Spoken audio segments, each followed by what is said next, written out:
Hi, this is Randall Schwartz, host of FLOSS Weekly. This week we're going to do a blast from the past. We're going to talk about the Linux Outlaws podcast and see what legacy it's contributed. You're not going to want to miss this, so stay tuned. Netcasts you love. From people you trust. This is Twit. This is FLOSS Weekly with Randall Schwartz, episode 492, recorded August 8th, 2018, The Legacy of Linux Outlaws. Six Gun Productions. New media, new rules.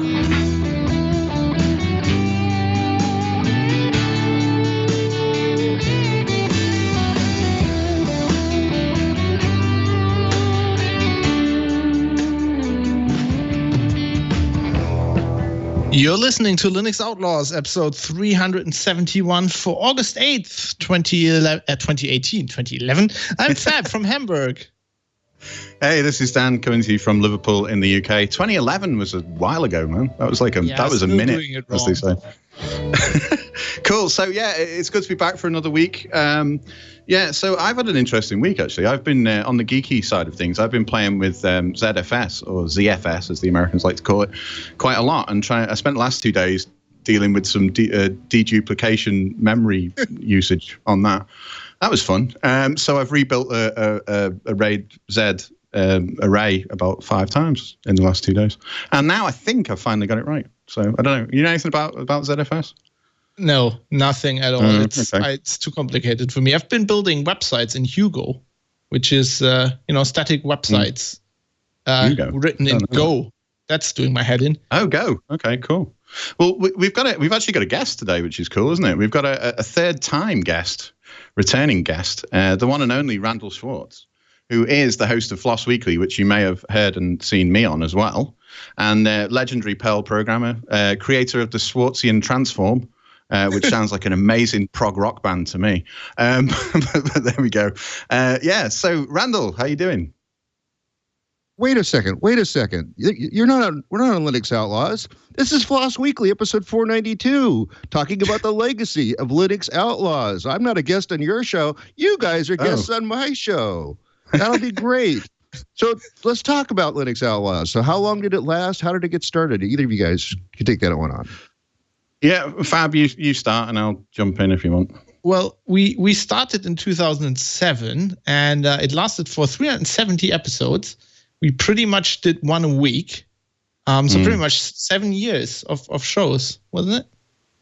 Yeah, and it was weekly as well. I mean, which, is quite difficult. And people are going to hate it when I say this because they'll think I'm being, I don't know, maybe they'll think I'm being a bit conceited or something. But for two people, just the same two people to do basically almost every week for 7 years, it's quite a lot of effort to manage to do that because it was all the production stuff. So, I mean, we didn't have, other hosts that we could say, I'm not here this week, you do it. So although we did do some stuff on our own, I did interviews and Fab did interviews. Occasionally we'd go to different conferences when we weren't, together and we'd do interviews and play those in. But yeah, it went for 370 episodes. It was a lot of fun. Just kind of exploded really. I don't think we expected that. And like you said in your intro to me, or intro of me, I've actually been on it twice before. So that was episodes 117, which I couldn't find online, but I did watch 227, and that was September 4th in 2011. So, as I recall, I'm trying to keep FLOSS Weekly down to about an hour, but as I recall, Linux Outlaws was more like 2 hours, right? Yeah, that was a constant. Well, I nearly said a constant battle, but that's not really true. I don't know. We kind of saw eye to eye on almost most things, mostly everything. But I don't know. Originally, I thought it should be about 40 minutes, 45 minutes, and then it grew to an hour. And I was like, all right, I'll do an hour. And then it was like, we'll just go a bit over the hour. And then it grew to like an hour and a half. And it got to the point where like every week I'd be the one going, all right, let's stop now. It's 2 hours. We've done what we need to do. Can we just wrap this up? And then other people would be going, no, keep going for another 4 hours. And all I was thinking was, somebody's got to edit this. Yes. That's not fun. Well, it is fun. I like editing, but for every kind of 10 minutes of audio, because the way we intensively edited it, it could be 20 minutes work, because you're not just listening to it, you're going back and taking out something and listen to it again and make the sentence works properly and doesn't sound like it's been cut together like Max Headroom. So there was always that as well. And we also had a 3-hour hard cutoff once we started on the hardware recorder, like at least the one I had over here. Has, I think it's a 4 gig SD card, I think. So it can only record 3 hours. So that was always the cutoff. Yeah, as if by magic, I managed to produce my recorder as well. This is what I recorded nearly every show on, a really old Zoom H4, not the H4n, which people are probably familiar with, which stands for like new. And that came out. I got that. Yeah. Oh, there you go. He's got the H4n. So the thing about the H4n is I'd say to people, I haven't got the new one. And they'd go, what, you mean the one that came out 6 years ago? And I've got the original one that looks like this. And also it looks like a taser as well. So if I went to airports and things and went, can I interview you about this? People would go, and like jump back. Yeah, I had the H2 for a while that I'd use for my field recording, and that was really, really suitable for particularly. It was particularly small, so it would fit in my bag nicely when I would take it on my cruises. So that was for the few times that I did field recordings. This is back actually before FLOSS Weekly. This is when I was working on Geek Cruises Newses, where I was actually going on all the cruises and usually taping the most interesting programs and putting them on as a separate show. I don't even know if that's still archived anywhere. We were paying Libsyn for it, and I don't know if that's still even there. So let's talk about the difference between the shows, because of course everybody that's a regular FLOSS Weekly listener or watcher knows that this is pretty much a magazine single interview format. So we have a little bit of opening banter. We possibly have an ad to read, not today though. And then we have a conversation for 30 to 45 minutes with guests like I'm doing right now with you. And then I do the upcoming shows, but it was never a news show. And I think, am I accurate in saying that's the biggest difference between FLOSS Weekly and Linux Outlaws? Quite possibly. Yeah. I'm going to throw this to Fab because he did all the news. I just kind of, usually he'd tell me the story and I wouldn't know anything about it. So you take it away. Yeah, pretty much. I mean, I always wanted, I wanted to do the show because I want to keep my English up, talking to a native speaker and obviously doing it every week. I don't know why we decided we want to do it every week, but when you need content and news was basically easy to come by. And so I've always lived Linux news and I read a lot of news. So it only kind of came natural to me. It's actually kind of how I later got a job as a journalist, basically because of Linux Outlaws and because of the news section, because I was so in tune with everything that was happening in the open source community, basically. I like to think that so when we started, I was really into Linux news. I still am. I mean, I still read it all the time, but I was really on top of it. And that was one of the things that I'd often put news stories in the first kind of, I don't know, probably only for the first year or so. I'd put quite a lot of news stories in that I'd been following, and Fab would as well. And then as the show went on over the years, it got more that Fab just did the news because I wasn't keeping up with it. And then I like to think, and this is probably cheating, but I like to think I could play proxy for the listener in some way who may not know what the story was about by actually method acting to such a degree where I didn't know what the story was about. So Fab would tell me the story and I'd go, who's this again? And what are they doing? And then they'd explain it to me. So there was that to it as well, I think. And how did you otherwise divide up the responsibilities for the show? So Fab was mostly about the news. Dan, what did you bring to the picture besides being the proxy for the audience? Emails, so feedback. I used to so a big thing for me was listening to shows. Funnily enough, John O'Bacon, formerly of this parish, and ex FLOSS Weekly host, and maybe one day will return. He has been back not so long ago. I listened to a show called Lug Radio, which he used to do. And I used to email Lug Radio, and they must have got a lot of emails, but they never even mentioned it. And I emailed them about 5 times, and they never, ever either read any of my emails, which probably weren't that good, so maybe it's my fault, but they wouldn't read them. And then it sounds like I'm having a go at them. I'm not. I just, having seen the other side of it, I know how busy it can be. And then, so one thing I did, one big important thing, I think for both of us, but it definitely for me, was that when we did the show, I wanted it to be, I wanted people to, if they emailed, I mentioned everyone's name, even if I didn't read their email. So at the end, we'd go thanks to, and just reel off a big list of names of people who'd emailed us. And we'd read most of them. And that was really important to me. So every week, if we had a week off, which very occasionally we did, the emails would back up. And then I'd have, like, say, 50 emails to read through. And I didn't read through them all on air because we didn't have time, especially as I was the one going, we don't need this show to be any longer. So often I'd pick some highlights. But everybody that emailed, I'd pick a little bit out of their email and say, so-and-so sent us an email about this. And then we'd have sections when the people will put things on our forums. We had the old bulletin board forum type system, and we'd talk about things from that. And then later on, Fab would do more of the social media stuff that I wasn't keeping across of, and talk about what people had been saying on, various social media and stuff. So I think the feedback, so the bottom line of this is that the feedback for me was really important, because I wanted people to know that we were listening and, that we were interested in what they had to say as well. Yeah, most of my feedback doesn't come in the way of emails, although I do occasionally get emails, especially when I leave out the 2 important questions at the end. People do actually write me when I do that, or at least mention in the chat room and say, hey, you forgot the 2 questions. So, so my feedback mostly comes from a couple of sources. So I get some number of tweets and Facebook follow posts and things like that, which I read carefully. Hardly anything on Google+. Well, I get comments on the Google+ every once in a while, so that's kind of fun. But my feedback mostly comes from the fact that I attend, 6-7 conferences a year, and people come up to me and talk with me about FLOSS Weekly, about the contribution I've made to them and over the years. And so I really appreciate that. So I can see why having feedback for you is important as well. But I can't imagine doing a 2-hour show with news. I'd have no time left in the rest of my week. I've already got a real busy week. So, I figure I put about 4 hours a week into FLOSS Weekly, maybe 5, and that's it. So that's all I can afford, right, at this point. I can't imagine that anymore either. Like, we edited the show. I have no idea how we did that. The podcast I do now, a little show called Geek News Radio. That's the plug in there.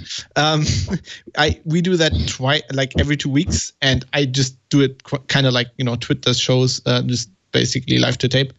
I can't imagine where I got the time, but then also I was a student for a lot of the time, so that kind of helps. Indeed, yeah, and having free time, yeah. Let's talk a little bit also about the relative responsibilities too. I mean, I sort of alluded to it earlier, but with being with Twit, it's just great for me because all I have to do is line up the guests, line up the co-hosts, show up on time for the recording like I did this morning, and then after an hour from now, it's done for me. I have nothing else to do. I don't do any of the opening titles. I don't do any of that stuff. It's all done by people at the East Side Studio. I forget what the name is. It's been okay. East Side Studio. Okay, and so that's all done for me, and I really appreciate that. That's all done for me. That I don't have to think about that stuff. I don't have to think about putting it up on the CDNs. I don't have to think about all the labels and stuff that need to be on the show and all that stuff, and or fixing the editing mistakes, which we do occasionally have. I mean, this is essentially live to tape, but we have occasionally, probably about 1 out of every 4 or 5 shows, we have to. Maybe a little more often that we have to stop and recut something because the guest audio went away or something like that. So in that way, producing FLOSS and producing Linux Outlaws is quite different. That it's just you two guys. I mean, you don't have anybody you can hand it over to. What do you use for video and audio editing? Well, I used to do all the audio in Audacity, believe it or not. Wow. So. Yeah, a lot of people. So video editing, I didn't do. Fab might be able to talk about that, but I didn't do any of that. Video is not really my game. But sound. So I came to the show as a sound engineer, which I sometimes mention on this show. You wouldn't be able to tell by the quality of my audio sometimes. But I'd spent years in studios recording audio and doing like radio stuff and live gigs and touring with bands and so on.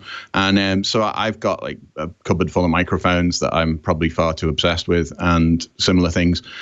So I had all the outboard gear and the mixers and stuff. So the audio is really a passion for me, and it always has been. So I didn't mind doing that. Although what tended to happen was we recorded the show. So we would talk over. We'd use something basically for VoIP originally, and then we started doing video. So we could use Hangouts, so we could use Skype, or we could use other things, and then we could hear each other, and then we'd each record our own end of the conversation separately. onto separate. So with the H4 that I had here before, what I would do is, it's got two inputs. I would it's stereo, isn't it? So I would just pan Fab's voice from the VoIP to one side and my voice coming live from the mic in the room to the other side. So we had them separated, and he'd do the same on his end so my voice and his were separated. And then I would cut the two local voices together into a stereo track. And sync them up using the other reference voices and stuff, which actually worked quite well. And unfortunately, you do get a little, over a 2-hour recording, you get some slight differences. So by the time you get to the end of the 2 hours, if you haven't done anything to it, you'll get them really out of sync. But what I would do is go through it every 5 minutes or so in Audacity. I would cut out a little bit here and there and resync them so they were always in sync. And then once that was done, I would send that to Fab, and he would often do the hard editing, or sometimes I would do that as well. But that was kind of how we did it. And I later discovered that that's really common in radio production, or not really common, but it's quite common. I got to do something with the BBC. Again, I'm name dropping now. I got to do an interview with the BBC, and I was really just a guest. This was not for Linux Outlaws. I was really just a guest. And the lady from the BBC, the reporter, said to me, "Oh, have you got a decent mic and whoever?" And I said, "Yeah." And then I said, "I'll record it. I'll do my end and send you my end as well." And she went, "Oh, so you're going to do like a double ender?" And I went, "What's that?" And she said, "It's what people do in radio." So I said, "Oh, right. So okay." So I didn't invent that then. I didn't really think I'd invented it, but I just thought, how could we both talk remotely from one in Germany and one in the UK, and have like we were in the same room was the goal. And I think that kind of worked out. Well, the audio for your show is always really good. I remember that. It was just, I didn't listen to every episode from episode 1, but I picked out a random smatter of thing over the years. So pretty cool that way. And I'm doing that here too. I'm using, I don't have any hard mixers. I have just my Blue Yeti, and I have, I'm using Audio Hijack, which I consider the amazing breadboard for the Mac. It's just, you can wire anything up to anything else. I also have the other thing called Loopback, which allows me to create virtual interfaces, and those two play together well. Just name dropping here for that. But anyway, so I'm recording right now a double ender. So I'm taking the Skype audio coming in at me and dropping it on right channel, and I'm putting myself on left channel. And about 1 out of every 10 or 15 shows, we end up using my recording because Wi-Fi is being finicky or just something just happened in the connection or something. So I can fully understand that. What was your funding model? Is this a labor of love? Yeah, Fab, pretty do you want much. to say that one? Yeah, pretty much. We just we never really, we didn't have ads. We weren't really sponsored. We had sponsoring from a hosting company for the service, basically, bandwidth. Yeah. But other than that, no, we just did it because we wanted to do it. And I don't even think like something like this, as Dan said, we put a lot of work into that. And as you mentioned, the audio quality, that was always really important to both of us. We listened to a lot of Linux podcasts at the time, and we always thought, well, you can up the game a little bit, and that's what we try to do. But at times we spend so much time doing the show, I don't think you would have been really, really costly to really get the money back for that. It was about a day's work each, I think, most weeks. Between us, it was certainly a full day. But it was about half a day at least for me a week, and then half a day for Fab probably. And to be honest, when you're doing 2.5 hour recording, that's half your day gone already. To be honest. The other thing we did that I was always very important to me was the show notes. I listened to a lot of podcasts and they didn't have good show notes, and that always annoyed me. So I spent a lot of time listening to the show, back to the show when it was done, and then like putting all the links in and stuff. So on the subject of funding, I can elaborate a bit on that. And so as Fab said, it was mainly a labor of love, I suppose. But people were really generous, and they sent us like donations and stuff. And cool. Over the years thought about, and we both discussed it about like merchandising and stuff like that. We were like, we could do T-shirts, we could do mugs, we could do all kinds of things. I had this idea. I don't know where that came from, but I had this idea that we would sell the Linux Outlaws mugs that people were buying from us.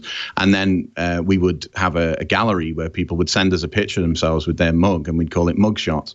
And we'd have it on the website, and people would then, so it kind of drive mug sales And I feel like I'm on Shark Tank now, and I'm explaining my business plan, but or Dragon's Den if you're in the UK. So basically, yeah, we did stuff like that. But most of it, the donations, we got quite a lot. We did have offers of sponsorship that we never took up, just because I don't know. We didn't. I don't want to sound like I'm being really punk and all the rest of it, but I don't know. It just didn't feel right for what we were doing. We had. I'm not going to mention any names, but we had one company that asked us if we would be interested in sponsoring, but they gave us a lot of restrictions on what we could do, and I just thought it's not worth it, for us we wanted to be able to say what we wanted and do what we wanted. So we didn't take it up. And also we went to our community and said, do you like this company? And the response in the forums was no.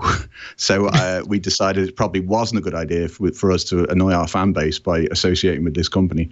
And I just said to them, we're not interested. And then the guy thought we were playing hardball, and he said to me, what number is it going to take for this to happen? And he thought I was being negotiating, whatever. And I just said, it's not happening. And then he kept coming back going, just give me a number. And in the end, I said, will you give me a number? And he didn't. And I said, well, basically, it's not happening. And then he said, why? And he couldn't understand that everybody has a price. And I said to him, well, you haven't given me a price for a start, so I don't know if it's my price. But on the other hand, no, it's not happening. So we just said no. And by that point, he'd annoyed me, so we didn't do it. But no, it didn't happen. But, everyone has different models and different costs and stuff and to pay for. And one of the good things about it only being the two of us was we didn't have staff to pay and so on. And I have to mention that our listeners sent us, and specifically me, a whole lot of beer from all over the world. So nice. I've drunken beer from pretty much any place we had listeners. Yeah. It's pretty good. I used to get sent tea, which I like. I like tea. Occasionally I got beer, but not as much. I don't know why people assumed I didn't like beer as much. But I did, in fact. And I don't know what product placements things are like. But this glass that I've got here, this Sons of Anarchy glass, which I was a big fan of the TV show, was sent to me by a listener because we couldn't buy it in the UK. It was only on sale in the FX store, whatever it was, in America. And I just mentioned on the show that I really wanted one and I couldn't buy one. And then in a few weeks' time, this package turned up with a note in it saying, hi, this is for you. So it's really nice. I once wrote a review about the Ping the Duck. And I mentioned it once on Floss Weekly. Ping the Duck is... if you read the reviews for it on Amazon, I don't know if the first one's still there, but people were actually reviewing it like it was a story of a ping packet, because this duck travels all over the world or whatever, and so he talks about what each of the things are an allegory for. And I happened to mention that was really cute on one of my Floss Weekly shows, and I got 3 copies of it sent to me, so that was awesome. They're still in my special shelf, so somewhere in a box, probably somewhere at this point. How long did it take for you two to be doing Linux Outlaws until you thought we really have a show and it's really starting to catch on? I don't know. I mean, stop me, Fab, if you think I'm talking too much and you want to get in on this. But I mean, for me, it was pretty quick, actually. So one thing that I'm sure you probably, you can give us your feelings on this in a minute, Randall, but one thing I found with the kind of free open source software and hardware world was that people are really easy to kind of get to talk to. We could have done a whole show on, Microsoft or Apple or Oracle or any other Coca-Cola or any other big company, and they would never have wanted to talk to us. They would never have been interested. But what happened with us very quickly was we realized in the first 6 months to a year, what started to happen was we'd talk about people like they were never going to hear it. So, I mean, one example is someone like Miguel de Casa, who had a lot of controversy around him at the time, and he was doing stuff with mono and all these other things. And we'd just talk as if he was never, he wasn't going to be interested in what we had to say. And then he came on the show to refute things that had been said and wanted to talk to us. And I was like, wow, this is amazing. It's like doing a show on Apple and then Woz wants to come on and talk to you about it. It's just not going to happen, is it? I mean, Woz is great, by the way. I don't want anyone to think I'm bad-mouthing him. But, that kind of thing. So that happened to us quite a lot. But another good example was Pulse Audio, which was an absolute car crash. Oh my when it God. started. And Leonard Poettering, who I can't say his name properly, but Fab probably can in a second, we had a massive problem with that. So you were talking about with your Apple audio stuff before. That was, now Pulse Audio is great on Linux and it works really well. But when it came in, it got introduced before it was finished.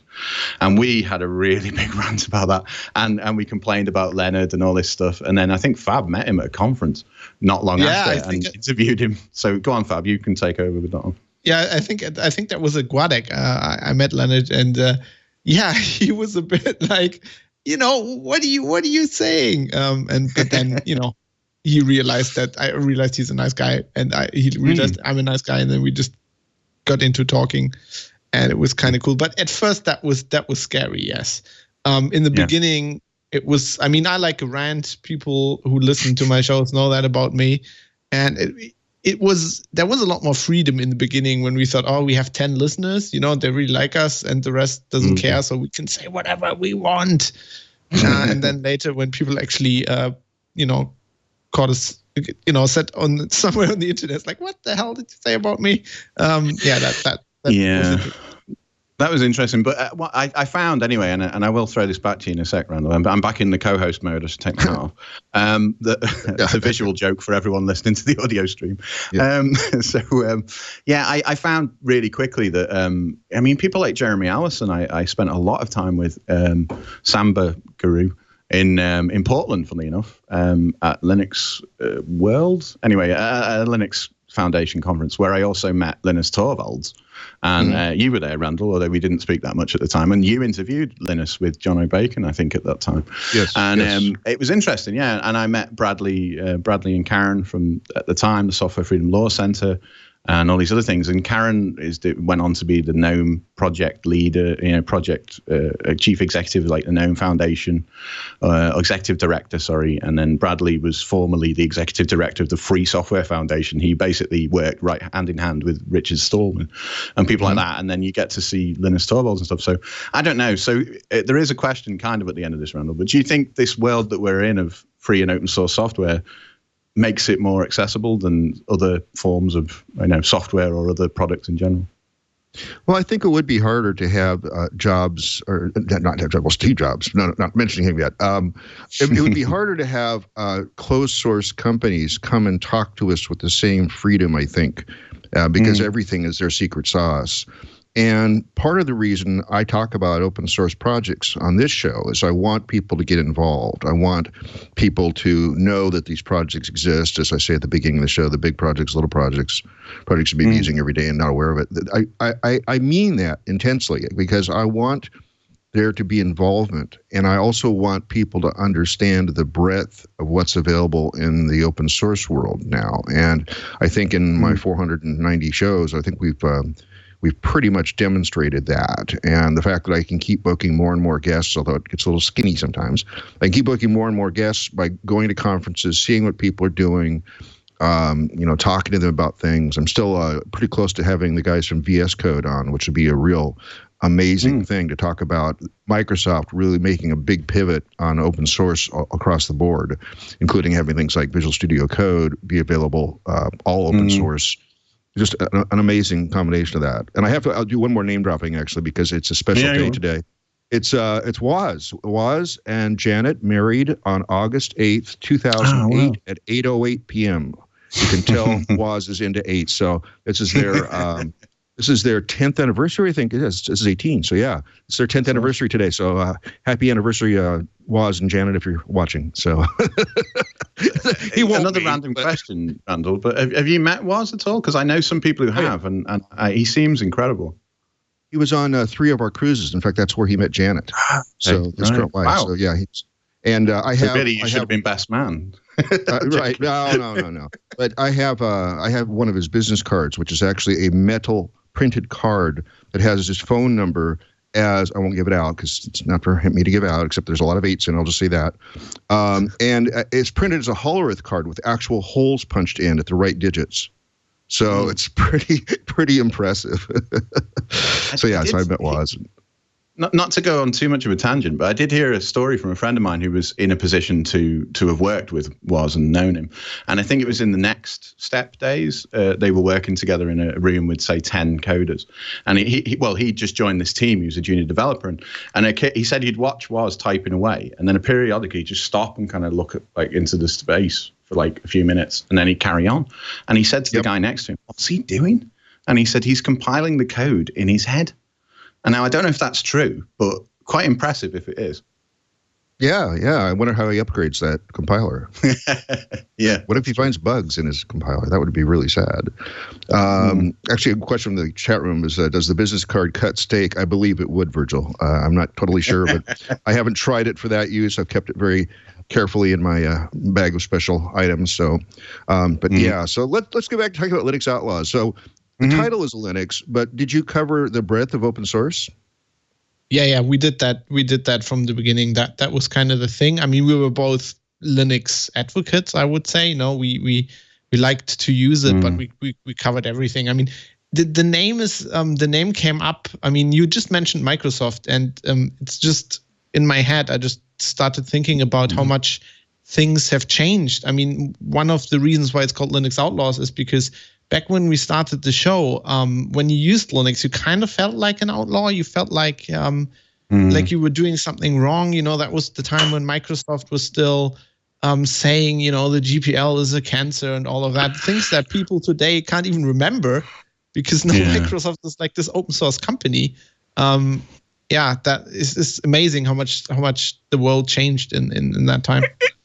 Yeah, it's good that I don't want to spend too long talking about Microsoft, but we went from a position of like they were really aggressive towards all free and open source software at one time, or they seem to be, and that's not the attitude of the engineers, of course, because they usually just want to use the cool technology. But certainly business-wise, there was a very strong push that everything that wasn't built in-house was horrific and terrible, and all the rest of it. But things have changed, and it's really nice. But we also got pushback from the other side as well, because you mentioned it was called Linux Outlaws, and people used to say, people come up to me at conferences and say, "Oh, so you just talk about the kernel, do you?" and then walk off. And I'd say, "No, we talk about everything." And they'd go, "Well, why isn't it called GNU plus Linux Outlaws or GNU / Linux Outlaws?" If you go back further, I believe GNU plus Linux. Because we're sensible. We're sensible people. Yeah. So I just I assumed that. So yeah, I mean, Fab's a linguist, so he'll have more to say on this. But I thought that language, it develops, and if people just use something more and more and more, it becomes the common vernacular, if you want to call it that. And people say Linux. I run Linux. I could say I run GNU / Linux or GNU plus Linux, but 99.9% of people I said that to would have no idea what I was talking about. Whereas if I said I run Linux, they go, "Oh, I think I've heard of that." And it starts a conversation. So that was my our reasoning for that. But we did also talk about the kernel, and we talked about, drivers, and we had Greg Crow-Hartman on, who was the maintainer of the driver project, Linux kernel driver project, all these kind of things. So we did do all of that. But then we'd also talk about Android and other things that were open source. And then we got the whole open source versus free software thing, and people didn't like that. And there's a lot of politics involved anyway. Yeah, I once accidentally just said Linux around RMS, and he immediately stopped what he was doing, turned over and stared at me and said, "Do you mean just the kernel, or do you mean the kernel plus all the user space?" Yeah. And I said, "Well, I actually meant the kernel plus the user space." And he says, "Well, then it's GNU Linux." And I once was on a Sorry, go on. I was once on a cruise with Linus Torvalds himself. He was actually been on 3 or 4 cruises as well. I've met a lot of people on cruises. It's been really awesome over the years. And I met a lot of people through this show, which is also just a privilege, actually. This is. I'm going to do this show till the Twit Network doesn't let me do it anymore. So hopefully that's not next week. So yeah, but I love meeting up with people and getting them to come on the show. So, but I was on a cruise with Linus, and I walked up to him and I said, "Do you mind when people say GNU Linux?" And he actually physically grabbed me in a headbutt and said, "Don't ever say that around me again." So he can't say it publicly, but I'm going to say it on his behalf. He actually believes that RMS is overstepping boundaries there. But anyway, that's enough about name dropping for a moment or two. Now, over the 6 or 7 years that you did this, I forget what the actual number is, like 6 years? Something like that. 7 years, yeah, 7 years. 7 years. So over the 7 years, what was the most surprising thing towards the end that you wouldn't have predicted at the beginning? Wow. It's a tough question, I know. We're both kind of looking at the sky and going, I think just you're compiling. You're compiling. I'm compiling, yeah. The amount of listeners we got in the end. I mean, at the beginning we were like, well, if we ever get 100 listeners, that would be great. Yeah. You know, that'd be awesome. And suddenly it was thousands. And then when we said we're going to stop the show because we think it has run its course and, you know, we're ready to move on, we got an incredible outpouring of people. I mean, people still, to this day on Twitter, sometimes, you know, come up to me and say, oh, I miss LO. And yeah, I would have never expected that. Yeah, that was a bit of a shock. So when we decided, we discussed it secretly that we were thinking of, we even did that secretly with encrypted messages because we were like, what if like the NSA finds out or something? I don't know. But when we were toying with the idea of discussing the end of the show, we didn't do any of that publicly, even over like unencrypted emails or anything, because we were worried that someone would see it and it would be, I don't know, a problem in some way. But I actually thought towards the end, it felt like it was great and I enjoyed the show, you know, immensely and right to the very last second of it. But I felt like, I don't know, that we were doing the same things a little bit over and over again, and it needed something fresher or newer or something we needed to reinvent maybe. And that was kind of what we were planning to do. As my kind of health situation changed, that didn't really happen. But we didn't come back with the show. I mean, Fab he mentioned it, but unfortunately I haven't managed to be on it yet, but I'm sure that'll happen at some point. And people then changed their tune, but I actually thought people weren't that bothered by the end. I was thinking they must be fed up of this by now, and you know they probably had enough of this show. And then when we said we were going to finish it, suddenly everybody started screaming, "No, you can't finish!" And I thought, oh, maybe they do care after all. That sounds really bad because it sounds like I was just doing it to get attention, but it wasn't. It was just surprising. At that point, we'd decided as well. So we decided we were going to do the final 6 shows. That we were going to do, which was kind of a joint idea, I think, at the time, because we were called 6 Gun Productions and we had the whole revolver 6 gun thing going on.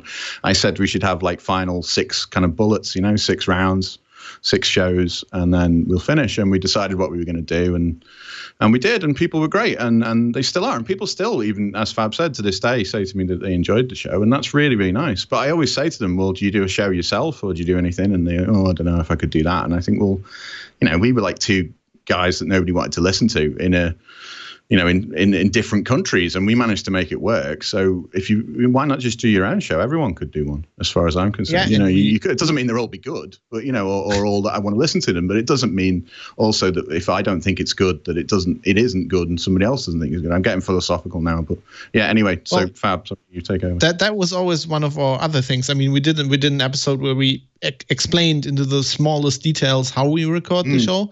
And had diagrams and everything. And we would always try to tell people, well, you can do this. It's not that hard. I mean, I think we used to joke, like at the time we were producing everything on Linux. And we're like, you can even do this all on Linux.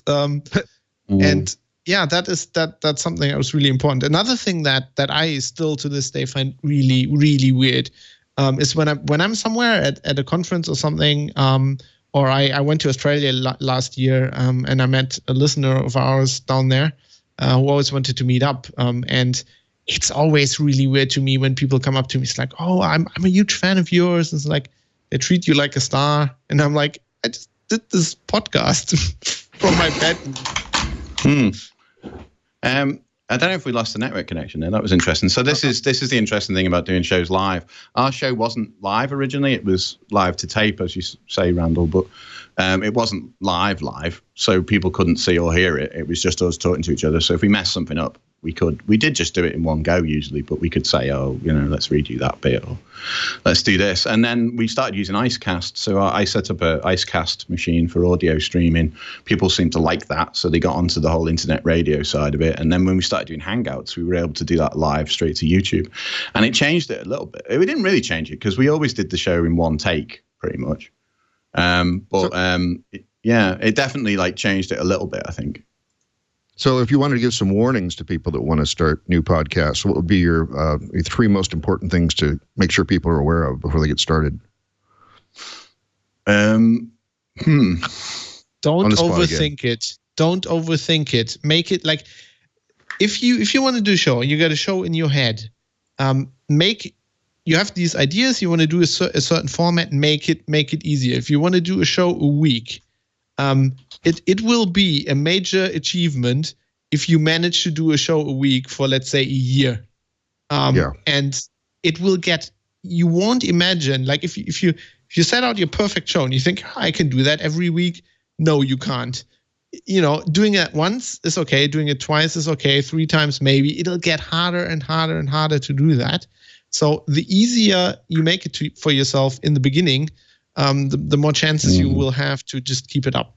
And even then, it takes a huge amount of tenacity to just get yourself motivated to do the preparation and do all the stuff. Even if you really enjoy doing the show, and that always was the thing we had. Like, we always really enjoyed doing the show, enjoyed talking to each other. All the stuff around that will be such a drag at times that you really need something to keep yourself motivated. Yeah, and I think also, one more thing too, I'll add to that, just to add to the list of things I was going to give people. It's like, if you work out a budget for how much time you think it's going to take, be sure to multiply that by 3, because it'll take 3 times whatever you think it's going to take. Pretty much, will, yeah. It will, and I mean, and if it's fun to do as well, it should be. I mean, obviously this is fun for you to do, Randall, and you get to meet loads of great people as well, and that's really nice. And that was the thing about our show, was it was fun to do, so it didn't feel like a chore. It's just like talking to a mate talking to a friend for a couple of hours about stuff that you've done and stuff that's going on and all of that. And if you keep it like that, then that actually, I found, was what people responded to. And they go, oh, it's really great, the kind of persona that you've made and this thing and that and the other. And I just think, that's kind of just me, really. I couldn't come on here and pretend to be a persona. I mean, I could. Let's be honest, I could. But what's the point in that? If they don't like me as me, then what? Then maybe it's not worth bothering. So I don't know. That was just my kind of philosophy, I suppose. Remember that people actually thought we script the show. Remember that? That was funny. Yeah, people used to say, "Do you script the show?" And a 2-hour. Can you imagine how long a 2-hour show script would be? It'd be like like this thick or more. Yep. And again, a visual reference for all the audio listeners. So it would be ridiculous. And every time we'd mess things up and we'd go and ah and, say things that we weren't supposed to say. And then people would go, oh, it's brilliant the way you scripted that. And I think, do you think I actually wrote the mistakes in the script as well? And I'm reading those. That's a level of script writing that I don't think I'm capable of or I want to do. Well, that's one of the things I like about Floss Weekly is I deliberately don't over-prepare, and therefore my time is limited, so it works out nicely. I get a bunch of show notes from the guests, and I only open those up like morning of the show, and I'll get all my hardware set up so that I can have a physical recording studio here, and then I can I'll just start looking at all the URLs they sent and maybe the YouTube videos and stuff. Sometimes I discover they sent me a YouTube video that's an hour long, and I've only got 40 minutes before the show, so I guess I'm not watching that one. All right, well, that's fine. But it takes discipline. It takes and it takes just stay-to-itness. I mean, like this is 11 years now for Floss Weekly, and I had all but the first 17 shows under my belt, so. It's been fun and interesting, and I keep wanting to do it. And I'm gonna keep doing it as long as Twit lets me, because it's just a great thing for me to do. It's been great visibility for my career, which is I don't know if you guys can speak to that, but it's actually I think Fab said you got a journalism job out of this, right? So I was a student when we started the show, and I was pottering around like you do as a humanities student. You don't know what you want to do. I always kind of wanted to be a journalist. I guess this is why I kind of started the show as well. And then I just saw a tweet of like a publication in the UK who wanted a writer, and a big reason, I think, because I got the jobs. They wanted somebody who knew about Linux news and was immersed in that scene, and I did all the news preparation for LO, so I had a lot of experience in that, and that kind of got my career kick-started, I guess. And it did help me as well, although I was kind of going through a long period of kind of physical illness at the time when the show started, but I was getting a bit better, like cancer treatment and other things. And so I wasn't working basically, but I was doing freelance stuff on the computer and programming and other things. And I'd been a sound engineer, and I'd always loved I'd never really wanted to be on the radio as such. I certainly couldn't say I'd dreamt of being on the radio since I was a kid, because I really didn't. But I actually found that obviously I talk a lot, as you know, experiencing. So it was quite good. And people would say to me, "Oh, you've got a really good radio voice." And I thought, oh, maybe I'll get something off that. And then it did lead to other things. So I produced other shows for other people, which I produced quite a few shows. I produced the Free as in Freedom show, which is coming back, I can tell you, in the coming months. That's going to come back. I've been producing that for Bradley and Karen, and they had direct access to the likes of RMS and other people, and like Jeremy Allison I mentioned before, I was introduced to by Bradley, who's a really good friend of his, and so on. So that was really cool, and that helped a lot as well. So I mean, from just doing something for a hobby, it did definitely help. I mean, I got to shake hands with Linus Torvalds. And I was a guy who just used Linux in my bedroom and thought, or GNU plus Linux if you prefer, in my bedroom, and thought nobody would ever care. And then I'm stood at a conference next to Linus Torvalds, actually chatting to him for all of 5 minutes, but he didn't like run away, or maybe he felt he couldn't, but he didn't run away. But he was really nice to me, and I was like, oh, he's cool. And then later that night, you were playing pool with him in a bar, Randall, and I was like, wow, that's pretty cool. Yes, I've actually played pool at his house, so I still beat him at 9-ball. I think he lets me beat him at 9-ball, but he definitely smashes me at 8-ball. So okay. I'm slowly teaching him 9-ball. And one thing you can't underestimate as well is like the stuff you learn doing something like this. I mean, I got not only like reading and preparing all the news, that what we were saying is like the tenacity you need, the way to motivate yourself. I think I learned how to do that basically from Linux Outlaws. I learned I had this passion. I wanted to produce this show every week, and I was doing other stuff. You know, I was doing work later on, but I had to make it happen. And I just learned how you do that, like how you keep at something, and keep chipping away at that. And I mean, that is you can't underestimate that.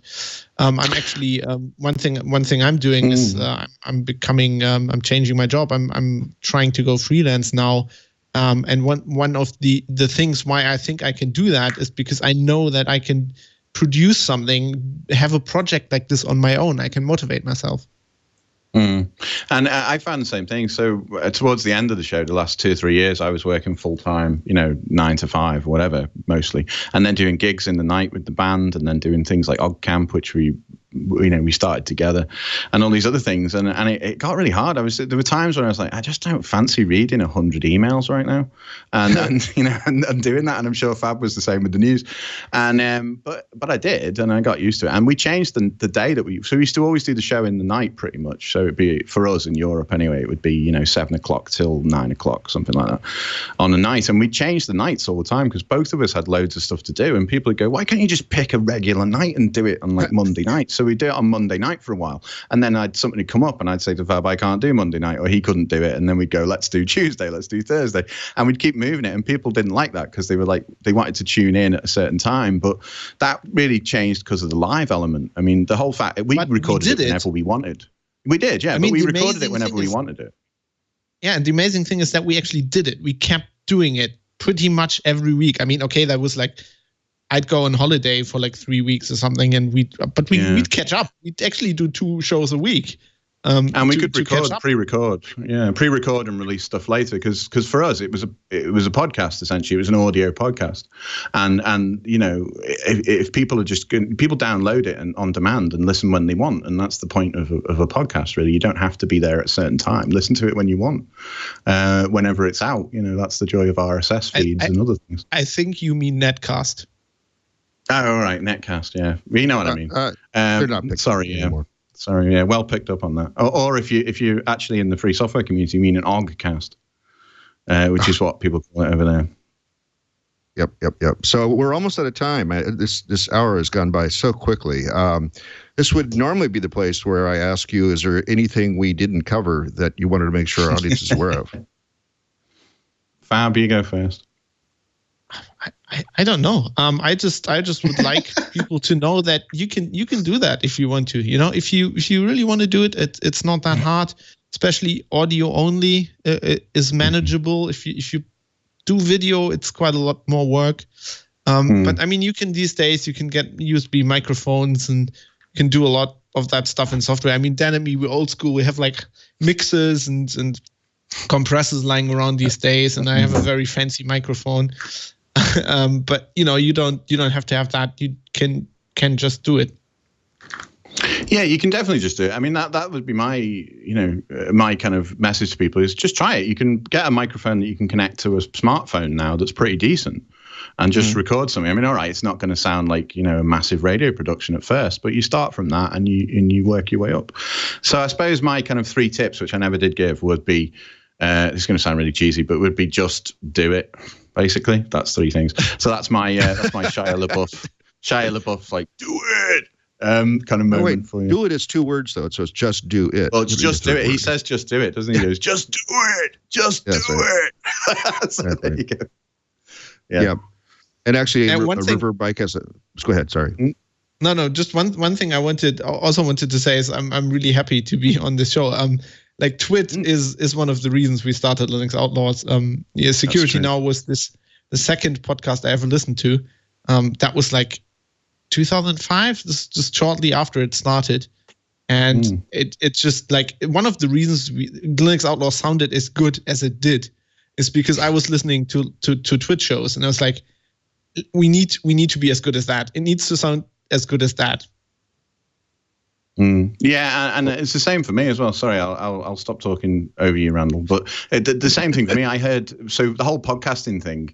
I originally got into because in 2006, I think it was, I heard a show called Net at Night that Leo used to do with Amber MacArthur, and I'd never heard a podcast before, and I was like, oh, this is quite cool. And I was like, I wonder how you do that, and then it all kind of led from there.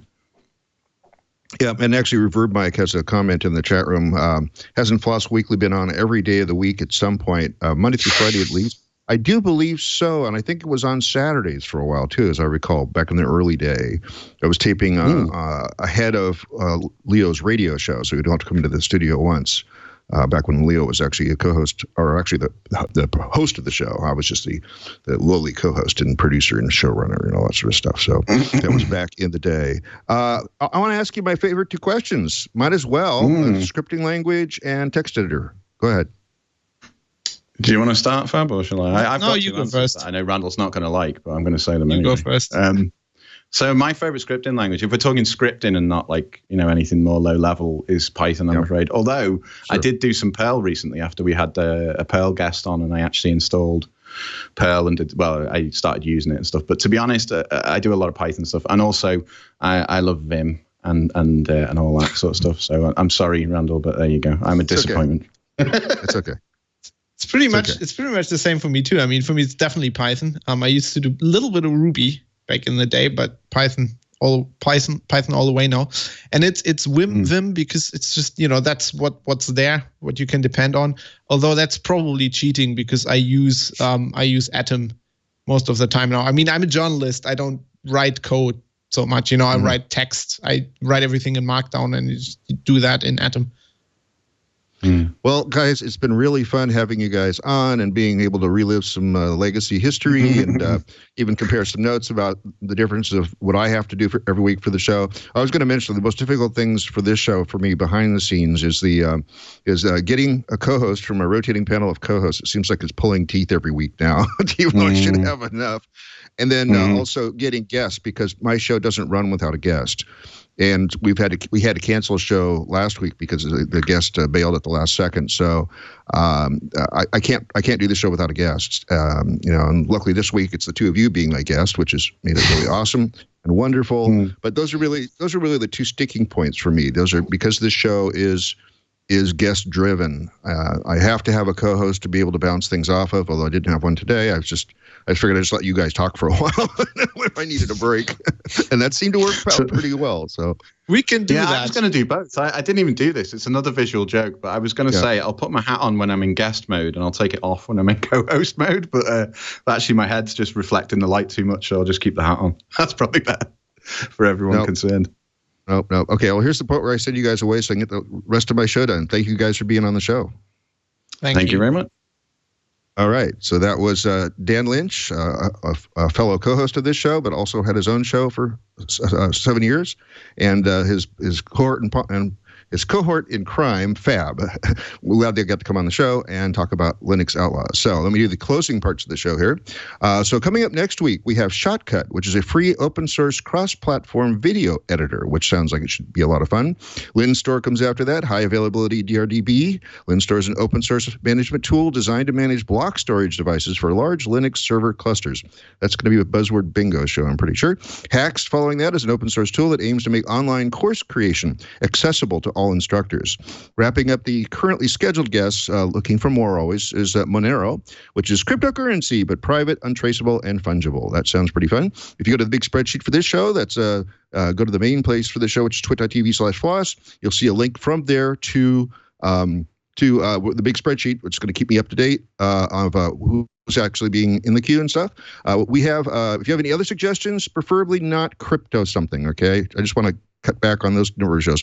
But if you have other suggestions, please tell the project leader or the community coordinator to email me, and especially if it's not cryptocurrency. That's it. So we have a live stream at 9:30 a.m. Pacific time on Wednesdays when we normally tape this show at live.twit.tv, and we took a number of questions from the chat room today.